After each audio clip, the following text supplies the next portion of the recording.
All right, so today's book is The Chronicles of Narnia by C.S. Lewis, the Magician's Nephew, and I'm going to read chapter 1. This is the first book in the Chronicles of Narnia, The Wrong Door. This is a story about something that happened long ago when your grandfather was a child. It is a very important story because it shows how all the comings and goings between our own world and the land of Narnia first began. In those days, Mr. Sherlock Holmes was still living in Baker Street, and the Bastables were looking for treasure in the Lewisham Road. In those days, if you were a boy, you had to wear a stiff Eton collar every day, and schools were usually nastier than now. But meals were nicer, and as for treats, I won't tell you how cheap and good they were because it would only make your mouth water in vain. And in those days, there lived in London a girl called Polly Plummer. She lived in one of a long row of houses which were all joined together. One morning, she was out in the back garden when a boy scrambled up from the garden next door and put his face over the wall. Polly was very surprised because up until now, there had never been any children in that house, but only Mr. Keller and Miss Kellerly, a brother and sister, old bachelor and old maid living together. So she looked up, full of curiosity. The face of the strange boy was very grubby. It could hardly have been grubbier if he had first rubbed his hands in the earth and then had a good cry and then dried his face with his hands. As a matter of fact, this was very nearly what he had been doing. Hello, said Polly. Hello, said the boy. What's your name? Polly, said Polly. What's yours? Diggory, said the boy. I say, what a funny name, said Polly. It isn't half so funny as Polly, said Diggory. Yes, it is, said Polly. No, it isn't, said Diggory. At any rate, I do wash my face, said Polly, which is what you need to do, especially after. And then she stopped. She had been going to say after you've been bubbling, but she thought that wouldn't be polite. All right, I have then, said Diggory in a much louder voice, like a boy who was so miserable that he didn't care who he had been crying, who knew he had been crying. And so would you, he went on, if you lived all your life in the country and had a pony and a river at the bottom of the garden and then been brought to live in a beastly hole like this. London isn't a hole, said Polly indignantly. But the boy was too wound up to take any notice of her, and he went on. And if your father was away in India and you had to come and live with an aunt and uncle who's mad, who would like that? And if the reason why they were looking after your mother, and if your mother was ill, was going to die, then his face went the wrong sort of shape as it does if you're trying to keep back tears. I didn't know. I'm sorry, said Polly humbly. And then, because she hardly knew what to say, and also to turn Diggory's mind to cheerful subjects, she asked, Is Mr. Kellery really mad? Well, he's either mad, said Diggory, or there's some other mystery. He has a study on the top floor, and Aunt Letty says I must never go up there. Well, that looks a little fishy to begin with. And then there's another thing. Whenever he tries to say anything to me at mealtime, he never even tries to talk to her. She always shuts him up. She says, Don't worry the boy, Andrew. Or I'm sure Diggory doesn't want to hear about that. Or else, now, Diggory, wouldn't you like to go out and play in the garden? What sort of things does he like to say? I don't know. He never gets far enough. But there's more than that. One night, it was last night as a matter of fact, I was going past the foot of the attic stairs on my way to bed, and I don't much care for going past them either. I'm sure I heard a yell. Perhaps he keeps a mad wife shut up there. Yes, I've thought of that. Or perhaps he's a queener. Or he might have been a pirate, like the man at the beginning of Treasure Island, and be always hiding from his old shipmates. How exciting, said Polly. I never knew your house was so interesting. You may think it's interesting, said Diggory, but you wouldn't like it if you had to sleep there. How would you like to lie awake listening for Uncle Andrew's step to come creeping along the passage to your room? And he has such awful eyes. That was how Polly and Diggory got to know one another. And as it was just the beginning of the summer holidays and neither of them was going to the sea that year, they met nearly every day. Their adventures began chiefly because it was one of the wettest and coldest summers there had been for years. That drove them to indoor things. You might say indoor exploration. It is wonderful how much exploring you can do with a stump of candle in a big house or in a row of houses. Polly had discovered long ago that if you opened a certain little door in the box room attic of her house, you would find the cistern in a dark place behind it, which you could get into by a little careful climbing. The dark place was like a long tunnel with brick wall on one side, sloping roof on the other. In the roof, there were little chunks of light between the slates. There was no floor in this tunnel. You had to step from rafter to rafter, and between them there were only plaster. If you stepped on this, you would find yourself falling through the ceiling of the room below. Polly had used the bit of the tunnel just beside the cistern as a smuggler's cave. She had brought up bits of old packing cases and the seats of broken kitchen chairs and things of that sort, and spread them across from rafter to rafter so as to make a bit of a floor. Here she kept a cash box containing various treasures and a story she was writing, and usually a few apples. She had often drunk a quiet bottle of ginger beer in there. The old bottles made it look more like a smuggler's cave. Diggory quite liked the cave. She wouldn't let him see the story, but he was more interested in exploring. Look here, he said. How long does this tunnel go on for? I mean, does it stop where your house ends? No, said Polly. The walls don't go out for the to the roof. It goes on. I don't know how far. Then we could get the length of the whole row of houses. So we could, said Polly. And oh, I say, what? We could get into the other houses? Yes, and get taken up for burglars. No thanks. Don't be so jolly clever. I was thinking of the house beyond yours. What about it? Why is the empty one? Daddy says it's always been empty ever since we came here. I suppose we ought to have a look then, said Diggory. He was a good deal more excited than you would have thought from the way he spoke. For of course he was thinking, just as you would have been, of all the reasons why the house might have been empty so long. So was Polly. Neither of them said the word haunted, and both felt that once the thing had been suggested, it would be feeble not to do it. Shall we go and try it now? Said Diggory. All right, said Polly. Don't if you'd rather not, said Diggory. I'm game if you are, she said. How are we to know when we're in the next house but one? They decided they would have to go on into the box room and walk across it, taking steps as long as the steps from one rafter to the next. That would give them an idea of how many rafters went to a room. Then they would allow about four more for the passage between the two attics and Polly's house, and then the same number for the maid's bedroom as for the box room. That would give them the length of the house. When they had done that distance twice, they would be at the end of Diggory's house. Any door that came to after that would let them into an attic of the empty house. But I don't expect it's really empty at all, said Diggory. What do you expect? I expect someone lives there in secret, only coming in and out at night with a dark lantern. We shall probably discover a gang of desperate criminals and get a reward.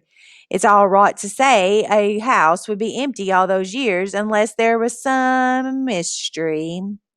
Daddy thought it must be the drains, said Polly. Pooh! Grown-ups are always thinking of uninteresting explanations, said Diggory.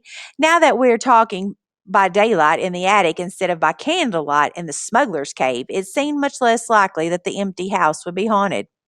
When they had measured the attic, they had to get a pencil and do a sum. They both got different answers to it at first, and even when they agreed, I'm not sure they got it right. They were in a hurry to start on the exploration. We mustn't make a sound, said Polly as they climbed in again behind the cistern. Because it was such an important occasion, they took a candle each. Polly had a good store of these in her cave. It was very dark and dusty and drafty, and they stepped from rafter to rafter without a word except when they whispered to one another, We're opposite your attic now, or this must be halfway through our house. And neither of them stumbled, and the candles didn't go out, and at last they came where they could see a little door in the brick wall on their right. There was no bolt or handle on the side of it, of course, for the door had been made for getting in, not for getting out. But there was a catch, as there often is on the inside of a cupboard door, which they felt sure they would be able to turn. Shall I? Said Diggory. I'm game if you are, said Polly, just as she had said before. Both felt that it was becoming very serious, but neither would draw back. Diggory pushed round the catch with some difficulty. The door swung open, and suddenly daylight made them blink. Then, with a great shock, they saw that they were looking not into a deserted attic, but into a furnished room. But it seemed empty enough. It was dead silent. Polly's curiosity got the better of her. She blew out her candle and stepped outside into the strange room, making no more noise than a mouse. It was shaped, of course, like an attic, but furnished as a sitting room. Every bit of the walls was lined with shelves, and every bit of the shelves was full of books. A fire was burning in the grate. You remember that it is very cold, wet summer that year. And in front of the fireplace, with its back toward them, was a high backed armchair. Between the chair and Polly, and filling most of the middle of the room, was a big table piled with all sorts of things: printed books and books of the sort you write in, and ink bottles and pens and sealing wax and a microscope. But what she noticed first was a bright red wooden tray with a number of rings on it. They were in pairs, a yellow one and a green one together, then a little space, and then another yellow one and a green one. They were no bigger than ordinary rings, and no one could help noticing them because they were so bright. They were the most beautiful, shiny little things you can imagine. If Polly had been a very little younger, she would have wanted to put one in her mouth. The room was so quiet that you noticed the ticking of the clock at once, and yet, as she now found, it was not absolutely quiet either. There was a very faint, humming sound. If vacuum cleaners had been invented in those days, Polly would have thought it was the sound of a hoover being worked a long way off, several rooms away and several floors below. But it was a nicer sound than that, a more musical tone, only so faint that you could hardly hear it. "It's all right, there's no one here," said Polly over her shoulder to Diggory. She was speaking above a whisper now, and Diggory came out blinking and looking extremely dirty, as indeed Polly was too. "This is no good," he said. "It's not an empty house at all. We better leave before anyone comes." "What do you think those are?" said Polly, pointing at the colored rings. "Oh, come on," said Diggory. "The sooner—" He never finished what he was going to say, for at that moment something happened. The high-backed chair in front of the fire moved suddenly, and there rose up out of it, like a pantomime demon coming out of the trap door, the alarming form of Uncle Andrew. They were not in the empty house at all. They were in Diggory's house and in the forbidden study. Both children said, "Oh," and realized their mistake. They felt they ought to have known all along that they hadn't gone nearly far enough. Uncle Andrew was tall and very thin. He had a long, clean-shaven face with a sharply pointed nose and extremely bright eyes and a great tousled mop of gray hair. Diggory was quite speechless, for Uncle Andrew looked 1,000 times more alarming than he had ever looked before. Polly was not so frightened yet, but she soon was.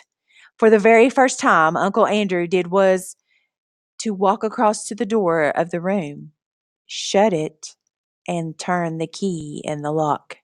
Then he turned around, fixed the children with his bright eyes, and smiled, showing all his teeth. "There," he said. "Now my fool of a sister can't get at you." It was dreadfully unlike anything a grown-up would be expected to do. Polly's heart came into her mouth, and she and Diggory started backing toward the little door they had come in by. Uncle Andrew was too quick for them. He got behind them and shut that door too, and stood in front of it. Then he rubbed his hands and made his knuckles crack. He had very long, beautifully white fingers. "I am delighted to see you," he said. "Two children are just what I wanted." "Please, Mr. Kitterly," said Polly, "it's nearly my dinner time, and I've got to go home. Will you let us out, please?" "Not just yet," said Uncle Andrew. "This is too good an opportunity to miss. I wanted two children. You see, I'm in the middle of a great experiment. I've tried it on a guinea pig, and it seemed to work. But then a guinea pig can't tell you anything, and you can't explain to it how to come back. "Look here, Uncle Andrew," said Diggory. "It really is dinner time, and they'll be looking for us in a moment. You must let us out." "Must?" said Uncle Andrew. Diggory and Polly glanced at one another. They dared not say anything, but the glances meant, "Isn't this dreadful?" and "We must humor him." "If you let us go for our dinner now," said Polly, "we could come back after dinner." "Ah, but how do I know that you would?" said Uncle Andrew with a cunning smile. Then he seemed to change his mind. "Well, well," he said, "if you really must go, I suppose you must. I can't expect two youngsters like you to find it much fun talking to an old buffer like me." He sighed and went on, "You've no idea how lonely I sometimes am, but no matter. Go to your dinner. But I must give you a present before you go. It's not every day that I see a little girl in my dingy old study, especially if I may say so, such a very attractive young lady as yourself." Polly began to think he might not really be mad after all. "Would you like a ring, my dear?" Uncle Andrew said to Polly. "Do you mean one of those yellow or green ones?" said Polly. "How lovely." "Not a green one," said Uncle Andrew. "I'm afraid I can't give the green ones away, but I'd be delighted to give you any of the yellow ones, my love. Come and try one on." Polly had now quite got over her fright and felt sure that the old gentleman was not mad, and there was certainly something strangely attractive about those bright rings. She moved over to the tray. "Why, I declare," she said, "that humming noise gets louder here. It's almost as if the rings were making it." "What a funny fancy, my dear," said Uncle Andrew with a laugh. It sounded a very natural laugh, but Diggory had seen an eager, almost greedy look on his face. "Polly, don't be a fool," he shouted. "Don't touch them." It was too late. Exactly as he spoke, Polly's hand went out to touch one of the rings, and immediately, without a flash or a noise or a warning of any sort, there was no Polly. Diggory and his uncle were left alone in the room.